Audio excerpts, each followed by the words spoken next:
Bueno, pois seguimos no Comer e Falar. Despois de estar en Portugal falando con o noso querido Alberto Xoán, seguimos viaxando nalgo que nos gusta moito, e que con este parón que fixemos en decembro, a verdade é que se nos quedou aí un pouco todo parado, pero estamos de volta, e está de volta tamén outro gran protagonista deste programa, Don Suso Martínez. Como estamos? Quen eu? Eu sou tamén de Portugal. Estou con conexão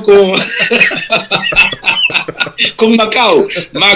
Conectamos con Macao ahora, Macao en directo. Quen poidera ir a Macao, compañeiro? A la China, en fronte da lado de Hong Kong. Un día, cando medremos moito, temos que ir. Sí, comer e falar polo estranxeiro non hai problema ningún, Ti vai facendo xestións, O soño que cumpliremos algún día será recorrer as gastronomías que deixaron os galegos polo mundo adiante, sobre todo en América. A influencia galega en Cuba e Argentina, para empezar. Bueno, xa estamos planificando, vos dades conta, non? Oye, por certo, que fuches a un baile de mascaritas estes días, non? Sí, veño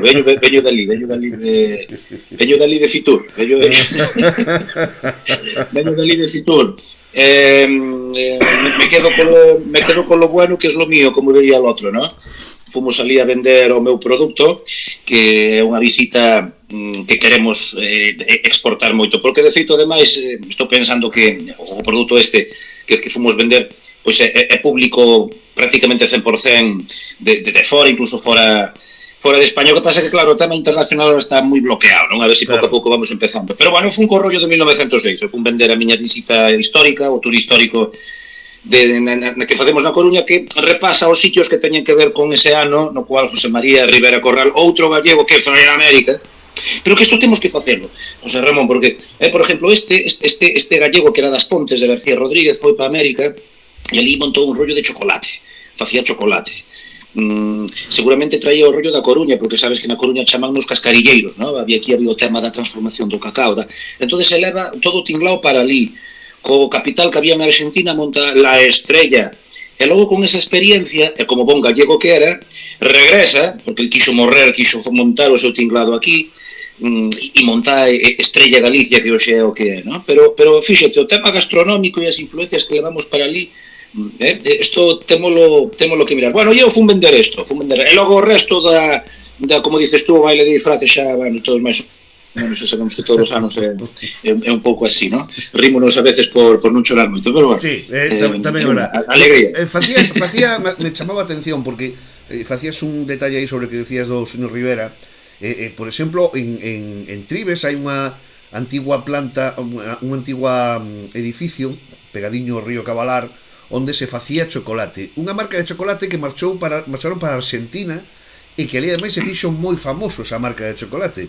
É moi curioso. E todavía está o edificio con moitas das máquinas ali abandonado, pero con as sensacións maravillosas entrar ali, non?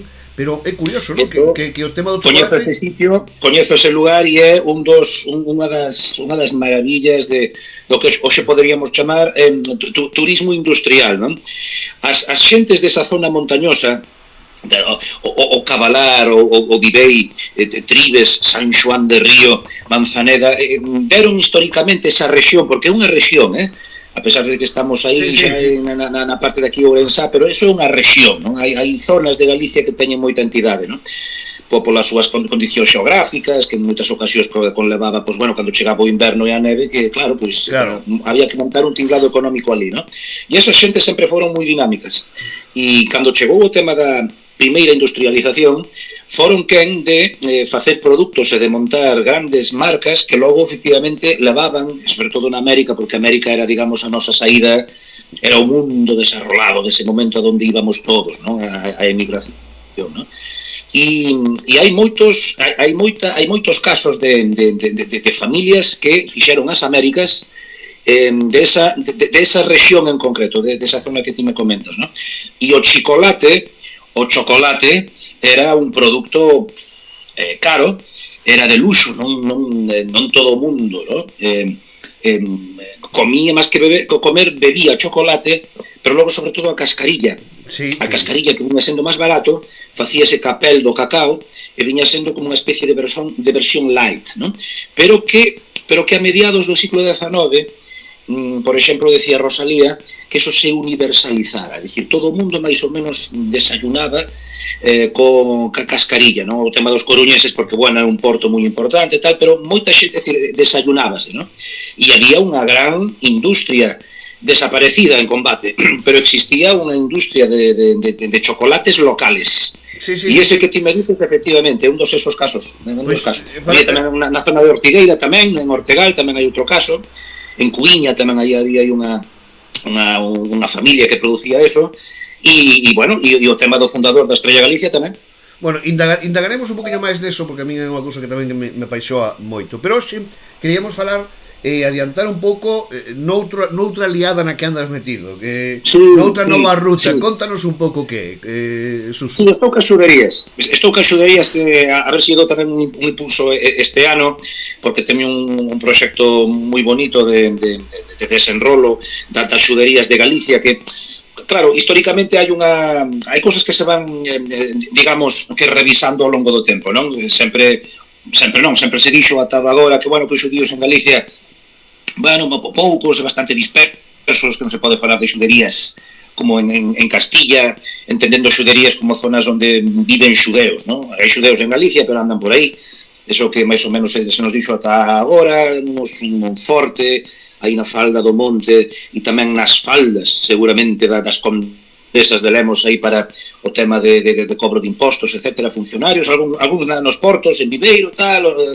en Coruña, Tui sempre se fala da xudería de Tui, Ribadavia, claro, porque en Ribadavia pois, hai unha rúa como a Rúa de Santiago, como sabemos que o Duque de Lancaster entra ali no ano 1386 e mata a muchos judíos, dice o seu cronista, que era Jean Froissart, e cita a Rúa de Santiago, pois entón, claro, a xudería, ¿no? Pero pouco máis. Bueno, pois estamos neso porque a mí interesa moito a rede de xuderías de España, e estamos neso. E entonces estou preparando aquí unha historia que logo se traducirá nunha visita guiada, a ver se é teatralizada ou non, eso ainda estou montando, non? E estamos analizando unha xudería que debe ser moi importante, non? Vamos a ser claros, na Idade Media o gran porto do Camiño de Santiago chamase Coruña, non? A Coruña chega todo María Santísima. O Camiño de Santiago francés, os camiños de Santiago interiores, para facelos necesitas tempo. Necesitas moito tempo. Dende Francia ata Santiago necesitas mínimo, se estás en forma e eres un atleta, 3 meses. Quen ten 3 meses? Moita xente. Pero a xente dinámica, a ver se me entende, a xente desto, entende? Son máis dinámicos aínda, 3 meses é demasiado. Por exemplo, os Medici e todos estes, venir por interior é complicado e logo é perigoso, é perigoso porque xa di o Códice Calistino que no País Vasco, eu son amador dos vascos e teño amigos, a ver se me vai malinterpretar isto, pero dice o Códice Calistino que no País Vasco hai vascos, coño, e os vascos te comen, te muerden, te revientan los hígados, e hai osos, e hai lobos, e hai peligros, e hai ladróns, e hai de todo, moito peligro, non? Así que, pois, a xente rica que fai o Camiño de Santiago na Idade Media ven por mar. O mar era, como dicir hoxe en día, o tráfico aéreo, non? E a Coruña nace nese contexto. Moito carto na Coruña. Os privilexios que concede Alfonso IX indicaba que, bueno, pois que Coruña tiña unha serie de privilexios que só se podían equiparar en Galicia co Porto do Sur, que viña sendo Baiona. Baiona é tamén unha cidade moi similar na súa propia naturaleza que a Coruña. De feito, fíxate que cousa máis curiosa, Baiona e Coruña comparten unha cousa, bueno, comparten varias cousas, o mar, o porto, etc., os irlandeses que tamén chegan, pero comparten unha cousa a nivel de estatuas, de monumentos, que é un monumento que teñen os dous monumentos máis grandes de toda Galicia, León e Asturias, dedicados ao rei Afonso IX. Non sei se te das conta da estatua ecuestre, non? Cuestre lo que cuestre, cuestre lo que cuestre. Sí, cuestre. Pero fíxate que está facendo así, que parece un matador, aí, un picador encima do cabalo, así, indicando, aquí yo voy a crear Erizana, ¿no? Baiona.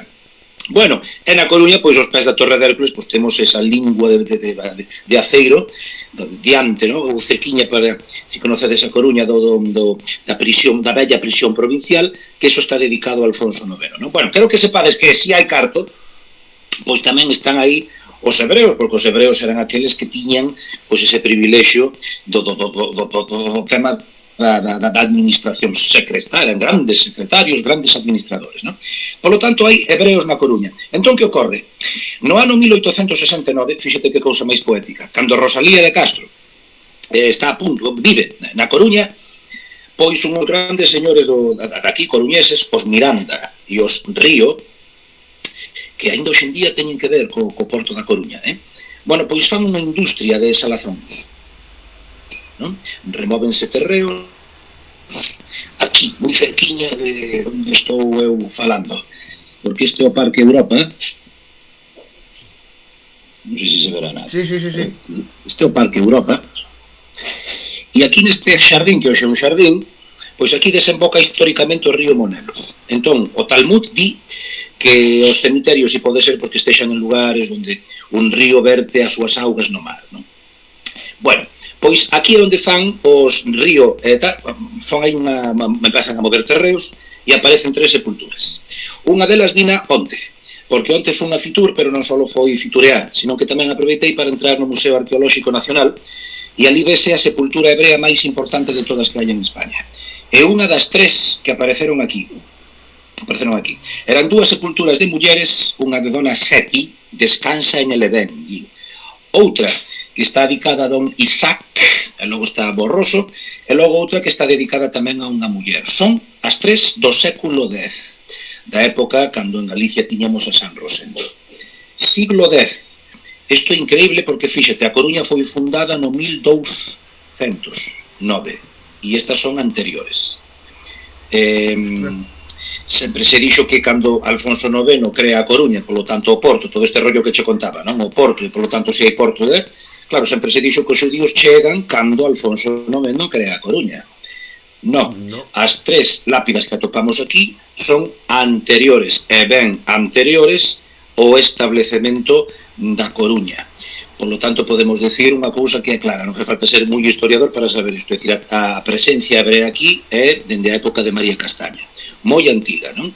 Apareceron 3 lápidas, solo por remover os terreos, non se fixo nunca unha excavación arqueolóxica, así que cando se faga unha cata arqueolóxica aquí neste sitio onde nos atopamos, se conocedes un poquinho a Coruña, pois é un lugar onde empeza un dos muelles históricos do Porto, que é o muelle este, moi cerquiña da Palloza, moi cerquiña da fábrica de tabacos. O día que se faga ali unha cata arqueolóxica, pois aparecerá, bueno, pois un cemiterio tremendo, importantísimo, non?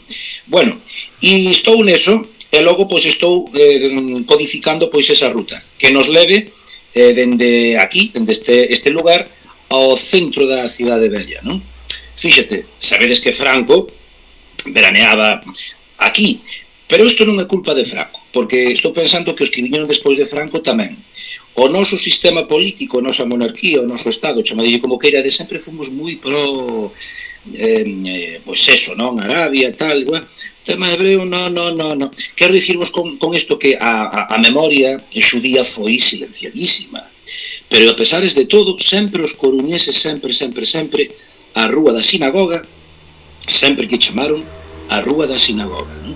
E entón fai moi pouquiño, pois bueno, o propietario do número 4 da Rúa Sinagoga fixo obras e abaixo pois apareceu unha pedra con forma de piscina que podería ser pois un depósito de auga medieval, pero que todo parece indicar que se trata de a pía, como os xudeos galegos chamaban pois a ese recinto onde tes que lavarte, máis que lavarte, asearte para presentarte dignamente na festa dos tabernáculos. Bueno, pois querido amigo, nesa estamos montando pois esta ruta que poña en valor a primeira das xuderías galegas que temos. Logo iremos con Santiago, onde aí xa teño unha ruta que é o Santiago Compostela Oculta, na cal pois mostro estas historias.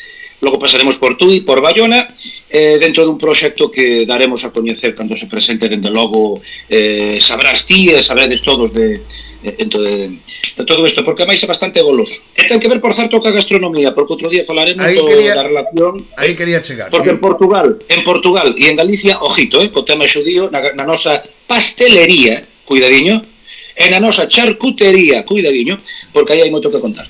Pois efectivamente, aí poderemos ahondar no tema das alleiras en Portugal e cousas moi interesantes que hai alrededor deso. Querido Suso, un placer voltar a verte, escoitarte e a disfrutar un ratillo contigo aquí no Comer e Falar.